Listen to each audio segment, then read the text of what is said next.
अध्यक्ष उत्कलियम फाउंडेशन समग्र भारत वर्ष में प्रकृति संस्कृति और मानविक अधिकार सुरक्षा क्षेत्र में कार्य कर सामाजिक संगठन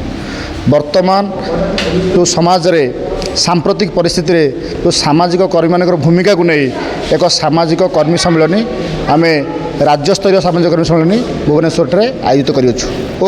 जहाँकि आम राज्य संपादक जितेन्द्र कुमार साहूंकर संयोजना क्रमे यह अनुष्ठित आम परिचेषित अच्छु जिते सामाजिक कर्मी अच्छा ओडिशा हो भारत वर्ष में समस्ते समाज पाई निजर मूल्यवान समय दिंतु और समस्त हित में कार्य करूँ।